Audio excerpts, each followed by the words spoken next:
Et bienvenue sur ma chaîne État des jeux. Alors, on se retrouve aujourd'hui pour 3 nouvelles extensions pour Carcassonne, la Big Box. Donc alors, on va commencer par les héros. Alors, les héros, ça rajoute des miplettes. Alors, je sais pas si c'est vraiment le terme c'est ce qui est marqué dans la doc. Donc des meeples en version féminin, qui viennent se placer sur la grille de score aussi. Donc on commencerait avec 6 meeples à 3 joueurs posés au 0. Et des cartes missives. Alors, comment cette extension se joue?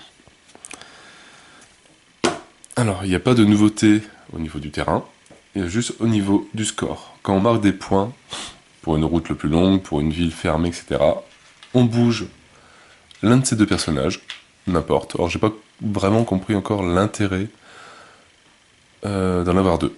D'en avoir un, je sais pas encore. Dès qu'un personnage arrive, ou sinon c'est peut-être pour plus de chance, parce qu'il faut vraiment tomber... faut vraiment tomber dessus, je crois.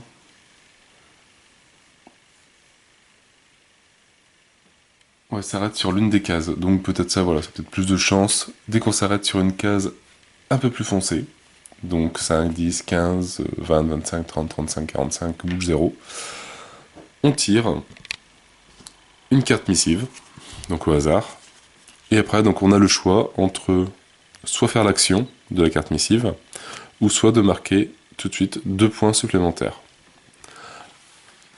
Alors, les cartes missives, par exemple, cette carte-là, si je la fais pas tomber, qui permet d'évaluer la plus petite route.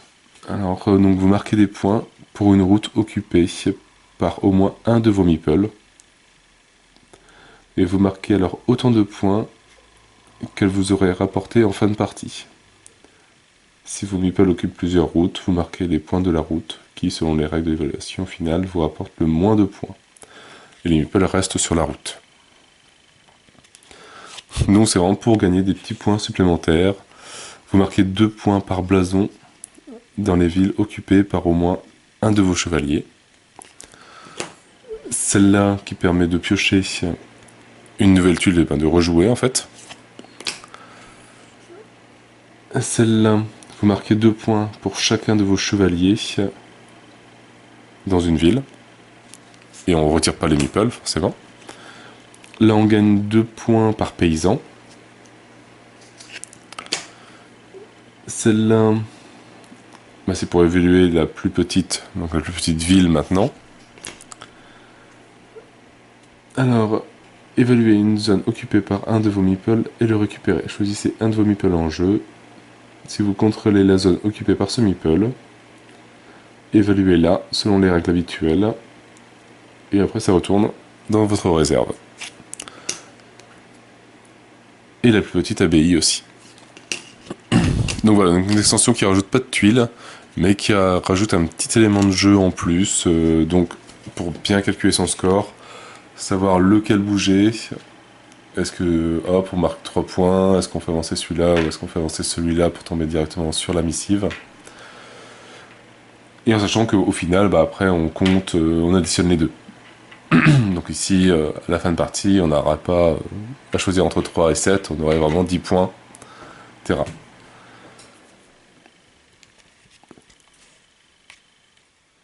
La deuxième extension qu'on va avoir, donc la 7ème du jeu, c'est les bacs.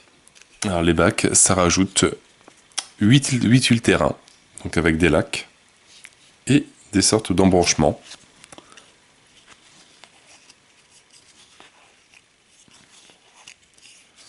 Hop. Et ça ramène aussi des bacs en bois, qu'on va pouvoir placer sur les tuiles.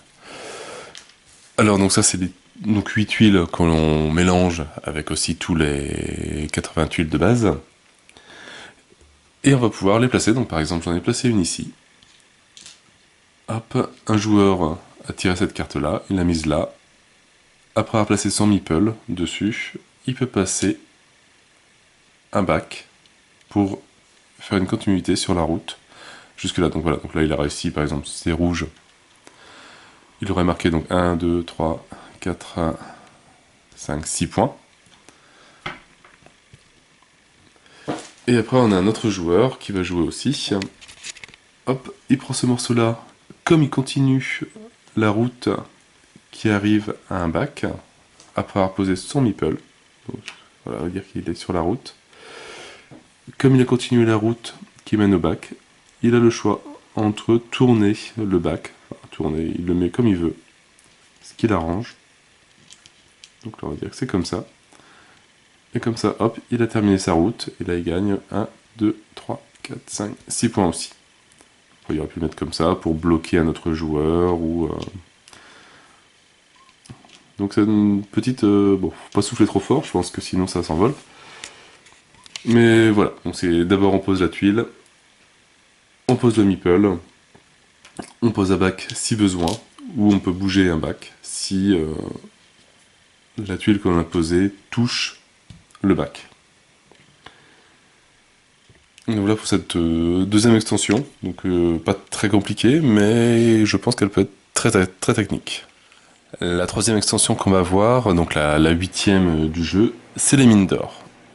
Alors, les mines d'or, voilà, ça rajoute donc 8 nouvelles tuiles avec chacun, donc avec le symbole lingot, avec des petits lingots d'or répartis un peu partout, donc dans les villes, dans les champs, sur les abbayes, etc. Alors comment ça se joue? Et forcément aussi des jetons or, enfin des lingots d'or, et une carte d'évaluation à la fin.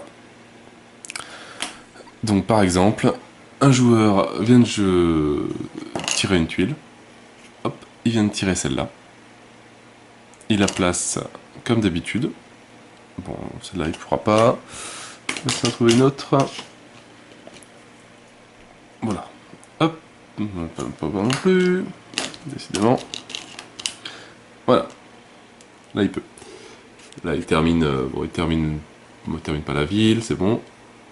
Il vient placer un lingot d'or sur la tuile, et il vient placer un lingot d'or sur une des tuiles adjacentes à la sienne. Donc, par exemple, il pourrait poser une tuile d'or, si vous voulez, ici, ou ici, etc. Voilà. Une fois que donc là c'est sur la ville, une fois que la ville est terminée, donc on va essayer de la terminer rapidement, hop, voilà comme ça, c'était au joueur vert qui l'a terminé. Le joueur vert compte les points et prend aussi tous les lingots sur toutes les tuiles qui touchent sa ville. Donc même si elle est en pleine campagne, comme sa ville touche, bon, si bien elle touche d'un côté ou de l'autre, touche, enfin c'est sur la même tuile, le joueur vert prend les deux lingots. Il les garde précieusement. Et à la fin de la partie, après le décompte final de toutes les villes non terminées, des routes non terminées, des abbayes non terminées, il regarde le nombre de lingots qu'il a. Et il les multiplie. Donc s'il avait 10 lingots, ça lui ferait 40 points. S'il avait 2 lingots, ça lui ferait 2 points. 3 lingots, 3 points. S'il a 4 lingots, ça lui fait déjà 8 points, etc. Donc c'est vraiment multiplié par ce chiffre-là. Donc voilà, donc pour les mines d'or, c'est pas plus compliqué que ça. Donc si jamais on a une abbaye, donc c'est sur toutes les tuiles qui touchent l'abbaye, donc sur toutes les tuiles autour de l'abbaye. Donc là, il faut que ça soit sur les tuiles des routes ou les tuiles des villes. Les tuiles, les tuiles où il y a la ville dessus. Donc 3 extensions bien sympas qui rajoutent pas mal de petites choses. Bon, donc on a vu les héros, les bacs et les mines d'or. Donc 3 petites extensions bien sympas. Donc sur ce, moi je n'ai plus qu'à vous souhaiter donc une bonne journée, une bonne soirée. N'hésitez pas à liker, à commenter et à vous abonner à la chaîne. Et moi je vous dis à bientôt pour une nouvelle vidéo. Ciao ciao.